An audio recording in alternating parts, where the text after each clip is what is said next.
Yeah, class, this is the continuation video, lecture number 3, class 9th, matter in our surroundings. Topic is effect of change in pressure. Till now we have understood what is the effect of change in temperature, but now we will study what is the effect of change in pressure. The physical state of matter can also be changed by changing the pressure.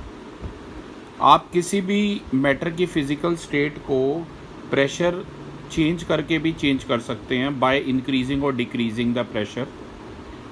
Example के तौर पे अगर gases हैं उन्हें हम liquid में convert कर सकते हैं. ये पेज नंबर 31 है Lakhmir Singh Piyush. Yes sir. Gases को हम लिक्विड में कन्वर्ट कर सकते हैं by increasing the pressure accompanied by lowering the temperature, and some solids जैसे कि CO2 इन्हें हम चेंज कर सकते हैं गैसेस में ऑन डिक्रीजिंग द प्रेशर. अब ये बात हम डिस्कस करेंगे कि गैसेस को कैसे लिक्विफाई कर सकते हैं, लिक्विड में कन्वर्ट कर सकते हैं by applying pressure and lowering temperature. जब भी आप हाई प्रेशर अप्लाई करेंगे गैस पर तो वो कंप्रेस हो जाती है, स्मॉल वॉल्यूम में आ जाती है, और जब आप उसका टेम्परेचर भी लोअर कर देंगे तो वो लिक्विड में कन्वर्ट हो जाएगी. तो हम ये कह सकते हैं कि गैसेस कैन बी लिक्विफाइड और it can be turn into liquid bye compression and cooling. अब ऐसा होता कैसे है, ध्यान से देखिए. ये एक चैम्बर लिया है, कंटेनर है, सिलेंडर इज़ देयर, गैस के पार्टिकल्स हैं, पिस्टन है, जैसे कि आप वाटर गन के पिचकारी वाटर गन के केस में यूज़ करते हैं. पिस्टन को अगर कंप्रेस करेंगे तो गैसेस के पार्टिकल जो पहले दूर दूर थे अब देखिए पास पास आ गए, और लास्ट वाले फिगर में देखिए पार्टिकल्स इतने पास आ गए हैं लगातार कंप्रेस करने से कि वो लिक्विड में कन्वर्ट हो गए हैं. तो ये देखा हमने क्लास की अगर हम हाई प्रेशर अप्लाई करते हैं तो पार्टिकल्स जो होते हैं गैस के वो पास पास आ जाते हैं और लिक्विफाई हो जाते हैं, मतलब लिक्विड में कन्वर्ट हो जाते हैं. अब ऐसा होता क्यों है ये समझेंगे. आपको पता है काफ़ी ज़्यादा गैप, काफ़ी ज़्यादा स्पेसिंग्स होती है पार्टिकल्स, गैस के पार्टिकल्स के बीच में. हम इस स्पेस को रिड्यूस कर सकते हैं between the particles of a gas by enclosing it in a cylinder and compressing it by pushing with the help of piston, जैसा कि मैंने आपको ऊपर वाले फिगर में समझाया था. अगर हम लगातार ज़्यादा फोर्स और प्रेशर पिस्टन पे अप्लाई करेंगे तो गैस हाईली कंप्रेस हो जाती है, स्मॉल वॉल्यूम में आ जाती है. तो जो पार्टिकल होते हैं गैस के वो इतने क्लोज हो जाते हैं so that they start attracting each other sufficiently और वो लिक्विड बनाते हैं. जैसे कि आप फिगर नंबर 49C में मैंने आपको बताया था यहाँ पर कि गैसेस के देखिए पार्टिकल इतने पास आ गए हैं कि वो लिक्विड में कन्वर्ट हो गए. ओके, तो गैस को अगर हम ज़्यादा कंप्रेस कर देंगे तो हीट प्रोड्यूस होगी कंप्रेशन के द्वारा, जबकि प्रेशर अप्लाई करने पे और गैसेस को लिक्विफाई करने पे ये बहुत ज़रूरी है कि हम लगातार उनको कूल करें ताकि जो हीट प्रोड्यूस हो रही है कंप्रेशन की हेल्प से उसका भी ध्यान रखें. कूलिंग क्या करती है, वो लोअर कर देती है temperature of the compress gas को और वो हेल्प करती है फर्दर उसको लिक्विफाई करने में. तो इस डिस्कशन से क्लास हमने ये सीखा कि गैसेस को भी हम लिक्विफाई कर सकते हैं प्रेशर अप्लाई करके और टेम्परेचर लोअर करके, या हम दूसरे शब्दों में ये भी कह सकते हैं कि gases can be liquefied by compression and cooling. A gas must be cooled below a certain temperature before liquefaction by pressure can occur. जैसे कि अगर आप यहाँ इस पिक में देखें, ध्यान से देखिए, ऑक्सीजन गैस है उसको लिक्विफाई किया गया है, हाई प्रेशर अप्लाई किया गया और टेम्परेचर भी लोअर किया गया है कूलिंग के द्वारा. तो इस पिक्चर ने हमें ये बताया कि liquid oxygen by the liquefaction of oxygen gas obtain की जा सकती है. और कलर देखिए क्लास, कलर कैसा है लिक्विड ऑक्सीजन का, ब्लू कलर की है, राइट. तो गैसेस को भी कंप्रेस किया जा सकता है, कहने का मतलब है. Now turning to page number 32, ammonia gas को लिक्विफाई किया जा सकता है by applying high pressure and lowering the temperature. जैसे कि यहाँ देखिए, यहाँ एक वर्कर है ड्राई आइस यानी कि सॉलिड CO2. फूड को डीप फ्रीज़र आपने सुना होगा, फूड को प्रिजर्व करता है बहुत लंबे समय तक, तो उसमें सॉलिड CO2 यूज़ हो रही है. तो अब हमने ये सीखा कि प्रेशर को इंक्रीज़ करके और टेम्परेचर को लो करके भी आप मैटर की स्टेट को चेंज कर सकते हैं और गैस से लिक्विड में उसे कन्वर्ट कर सकते हैं. और या तो अगर आप प्रेशर को डिक्रीज़ करें और टेम्परेचर को चेंज करें तो भी मैटर की स्टेट को आप चेंज कर सकते हैं. ये बातें आपको ज़्यादा क्लियर हो जाएंगी। जैसे कि सॉलिड CO2, उसे हाई प्रेशर में स्टोर, जिसे ड्राई आइस भी कहते हैं, हाई प्रेशर में स्टोर किया जाता है। क्योंकि अगर आप उसका प्रेशर डिक्रीज़ कर देंगे सॉलिड CO2 का, तो ये डायरेक्टली कन्वर्ट हो जाएगी CO2 गैस में। जब भी आप कोई स्लैब लेंगे सॉलिड CO2 का और उसे ओपन में रखेंगे expose to air, then the pressure on it is reduce to normal atmospheric pressure. तो टेम्परेचर राइज करेगा, और टेम्परेचर राइज करने की वजह से it start changing into CO2 gas. तो जो कन्वर्जन है बेटा सॉलिड CO2 से CO2 में, it is a change of state from solid to gas, and it is caused by the decrease in pressure and higher atmospheric pressure. Solid CO2 जो है white colour में available होती है, तभी इसे dry ice भी कहते हैं। ये एक्सट्रीमली कोल्ड सब्सटेंस है, इसे डीप फ्रीज़र में यूज़ किया जाता है ताकि आइसक्रीम वगैरह ठंडी रह सके। Since solid CO2 directly changes into CO2 gas, it sublimes and it doesn't melt to produce a liquid, इसी वजह से इसे ड्राई आइस भी कहते हैं। Dry ice can produce much lower temperature than the produce by the ordinary ice. तो यानी कि ये कूलिंग पर्पसेस में ऑर्डिनरी आइस के कंपैरेटिवली ज़्यादा इफेक्टिव है ड्राई आइस। अगला प्रोसेस है एवापोरेशन। आपने काफ़ी बार देखा होगा, वाटर, सी वाटर को इवेपोरेट हो जाए तो आप सॉल्ट बना सकते हैं। बारिश के बाद जो पानी आपकी लोकेलिटी में इकट्ठा हो जाता है, वो भी सन की हीट और लाइट की वजह से इवेपोरेट हो जाता है। The process of a liquid changing into vapours. Liquid water अगर वेपर्स में चेंज हो जाता है तो इसी प्रोसेस को हम क्या कहते हैं? इवेपोरेशन कहते हैं। ठीक है, ये आप ध्यान रखना। इवेपोरेशन किसी भी जो लिक्विड का वो रूम टेम्परेचर पे भी प्लेस कर सकता है, लेकिन जैसे जैसे टेम्परेचर राइज होता जाएगा तो इवेपोरेशन रेट भी फास्टर होता जाता है। देखिए यहाँ पर फिगर 52 में देखिए ध्यान से, इसमें एक ऐसी पिक्चर है जो इवेपोरेशन आपको बता रही है वाटर का from the surface of a pond, sun की हीट की वजह से। यहाँ देखिए एक वर्कर है, वो कॉमन सॉल्ट ऑब्टेन कर रहा है। नमक ऐसे ही बनता है, बाद में उसमें फैक्ट्रीज़ में अलग एडिटिव ऐड किए जाते हैं, पर मेन जो कॉमन सॉल्ट है वो इवेपोरेशन ऑफ सी वाटर से ही बन रहा है। ध्यान से देखिए, collected in shallow lagoons by the heat of the sun. तो बेटा wherever be the temperature at which, जो भी टेम्परेचर है जिस पर इवेपोरेशन होती है, जो लेटेंट हीट होती है वेपराइजेशन की, वो ज़रूर सप्लाई होनी चाहिए when ever a liquid changes into a vapour. अब हम एक्सप्लेन करेंगे कि ये इवेपोरेशन हो किस वजह से रही है। कई पार्टिकल्स होते हैं लिक्विड में जिनकी काइनेटिक एनर्जी ज़्यादा होती है as compare to the others. तो अगर आप लिक्विड को उसके बॉइलिंग पॉइंट से बिलो रखेंगे तो कई particles have enough energy so that they can break this interionic और interparticle attraction and they can escape the liquid in the form of vapour और अ गैस। तो बेटा ये जो फास्ट मूविंग पार्टिकल्स हैं liquid के, ये लगातार एस्केप करते रहते हैं और वेपर बनाते हैं। अब क्वेश्चन आता है कौन से ऐसे फैक्टर हैं जो रेट ऑफ इवेपोरेशन को पे डिपेंडेंट है। बड़ा इजी है, temperature, surface area, humidity, wind speed. देखो rate of evaporation directly proportional है टेम्परेचर के। बेटा जितना टेम्परेचर ज़्यादा होगा, जितनी धूप ज़्यादा निकलेगी, उतना रेट ऑफ इवेपोरेशन ज़्यादा होगा, फास्ट होगा। आप वरना कपड़े सुखा के देख सकते हैं, right. More is the heat, किसी भी हीट वाले दिन पे, गर्मी के दिन पे कपड़े जल्दी सूखेंगे, because rate of evaporation is directly proportional to the temperature. Surface area, अगर आप कपड़ों को फैला के सुखाएंगे then it will have more surface area. तो more surface area means more rate of evaporation. तो आप ध्यान दीजिए, rate of evaporation increases on increasing the surface area of the liquid. यहाँ आप पिक में भी देख सकते हैं, wet clothes are spread for drawing. The spread wet clothes have larger surface area. It makes the evaporation of water faster. Due to this the clothes dry up more quickly. Rate of evaporation liquid का आप increase कर सकते हैं अगर आप surface area बढ़ा दें तो, राइट। जैसे कि एक और एग्जांपल यहाँ पर दिया हुआ है कि अगर सेम लिक्विड, सपोज वाटर को आप टेस्ट ट्यूब में रखें और चाइना डिश, चाइना डिश मैंने पहले भी बताया था, it is a bowl used in laboratory. तो लिक्विड जो चाइना डिश में रखा है, क्योंकि उसका सरफेस एरिया ज़्यादा है, तो वो ज़्यादा इजीली और ज़्यादा फास्ट रेट पे इवेपोरेट होगा as the one kept in a test tube. Third है ह्यूमिडिटी।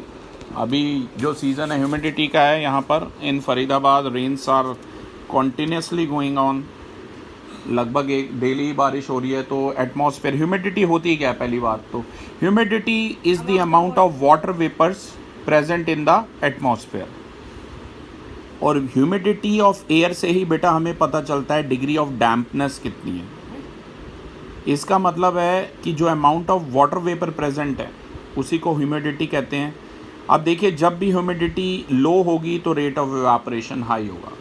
आजकल ये रेनी सीजन में जुलाई अगस्त में यहाँ पर ह्यूमिडिटी हाई होती है, तो रेट ऑफ इवेपोरेशन क्या होगा? लो होगा। तो ह्यूमिडिटी हम कह सकते हैं इनवर्सली प्रोपोर्शनल है रेट ऑफ इवेपोरेशन के। ये आपको ध्यान रखना पड़ेगा। जैसा कि आपने देखा भी होगा कि समर के एंड में ह्यूमिडिटी बढ़ जाती है तो स्वेट काफ़ी आता है, पसीना काफ़ी आता है, but the sweat from our bodies doesn't evaporate readily due to the humidity of the air. Such weather becomes muggy, काफ़ी डैम्प हो जाता है और हमें गर्मी का अनुभव होता है, right. This type of weather is experience during cloudy days in the rainy season and in areas close to sea, coastal areas में। विंड स्पीड, हवाएं जितनी तेज़ चलेंगी रेट ऑफ इवेपोरेशन भी उतना तेज़ होगा। तो हमें पता है wind speed is directly proportional to rate of evaporation. ये तो बड़ा सिंपल सा फंडा है बेटा। आप एक एक्टिविटी करना, इस बार अपनी मम्मा की हेल्प करना कपड़े सुखाने में, तो आपको ये फंडा और अच्छे से समझ आ जाएगा। Okay, next effect is cooling caused by evaporation. The cooling caused by evaporation is based on the fact when a liquid evaporates the latent heat of vaporisation from anything which it touches.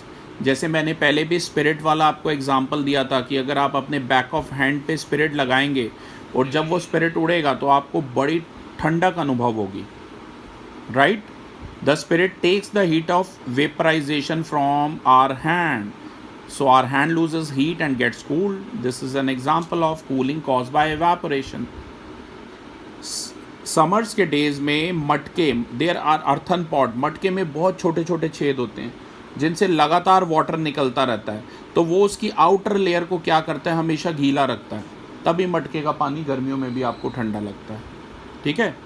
तो the earthen pot had a large number of extremely small pores in its walls. Some of the water continuously keeps coming through these pores to the outside of the pot. The water evaporates continuously and takes the latent heat required for the vaporization from the earthen pot and the remaining water.